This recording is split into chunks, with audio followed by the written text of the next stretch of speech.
Hi there, I'm Janette Lane, a craft designer at CraftStash, and in today's video I wanted to share how to make a super simple butterfly spring card. Spring and butterflies. I can't wait to share how to make this card. It's so easy, and I used the Apple Blossom All Occasion Spring Collection, so I'm really excited to share that with you. And also just wanted to mention that this video is a bonus video for the magazine Papercraft Essentials. So let's jump right into the tutorial. Now to start the card, I have a card base here that I've made beforehand out of blue cardstock, and this measures 14.5 centimeters by 14.5 centimeters. And next, I'm gonna grab some aqua cardstock, some white cardstock, and some vellum, some delicate vellum, and I'm going to emboss all three with the Butterflies Flourish All Occasion Spring Embossing Folder, and I'm going to be using my Big Shot fold away machine and also my extended multi-purpose platform to emboss my three pieces of card.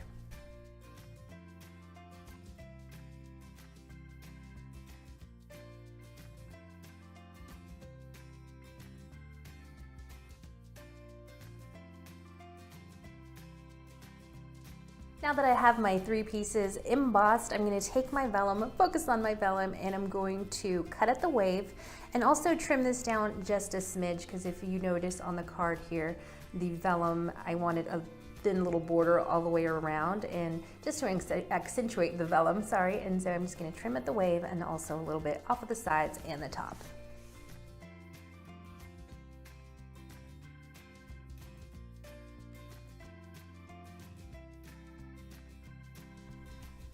Next, I'm going to take the white embossed card and I'm going to fussy cut about 5 butterflies to add to my card front.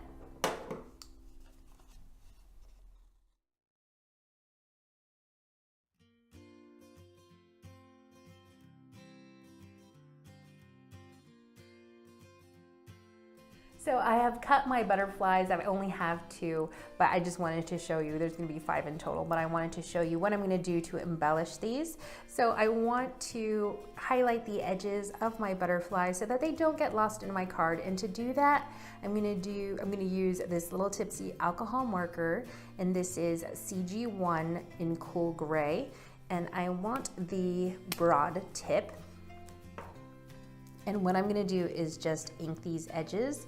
And this is a very light gray color, and what I like is, again, it's going to help my butterflies to not get lost in the background of my card. So I want to make sure that they are popping out, and just adding a little bit of marker along the edges just highlights that edge, and just accentuates the butterflies. So this is a great color, a great technique to use if you just want to do a little bit of inking, but you don't want to pull out your distress inks to, ink up to distress your edges. You can just use a marker. Now to add a little sparkle to my butterflies, I'm going to use this Cosmic Shimmer Glitter Kiss, and the color is Frosty Sparkle Kiss. And this does have a sponge applicator, but I'm not going to use that because I don't need that much sparkle, just a little bit. So I'm going to use the excess that's on the bottom of the lid with my finger, and I'm just going to dab it onto my butterfly wings. And I'm going to give that time to dry. So I will set these butterflies aside. And here are my 5 butterflies, all embellished with a little bit of sparkle and also that highlighted edge that I did with my Tipsy alcohol marker. So a great alternative to using distress inks if you want to just get a tiny little smidge of color around the edges of your die cuts. Next, I'm going to die cut this scalloped wave using some teal cardstock. So that's this wave here, and I'm going to use the All Occasion Spring die set. So I'm going to grab a piece of teal card and my cutting pads, and I'm going to run my die through the machine.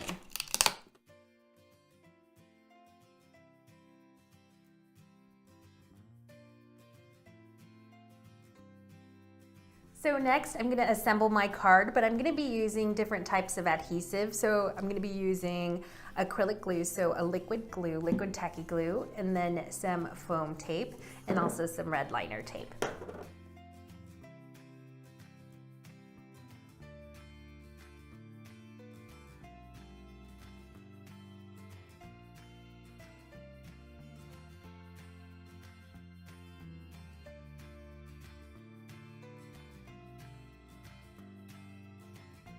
Now that my card is assembled, I'm going to take some ribbon to add a bow across the front, and I'm going to be attaching that with some double-sided red liner tape.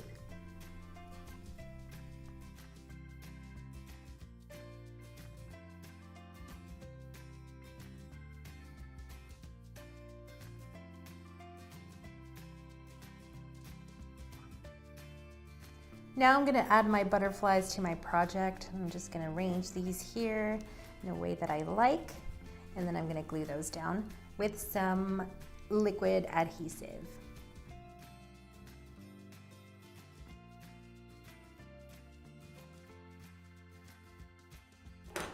Next, I want to add just a little bit more sparkle, so I'm going to be using Anita's gemstone wheel to add some blue gems to my card front.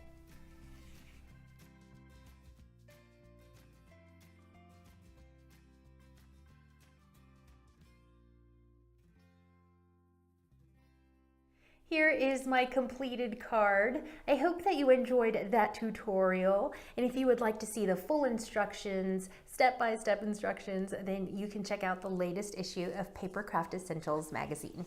I'm Janette Lane at CraftStash, and as always, everything that I used today is available at craftstash.co.uk, where you'll find heaps and heaps of inspiration and how-tos. I'll see you all next time. Bye!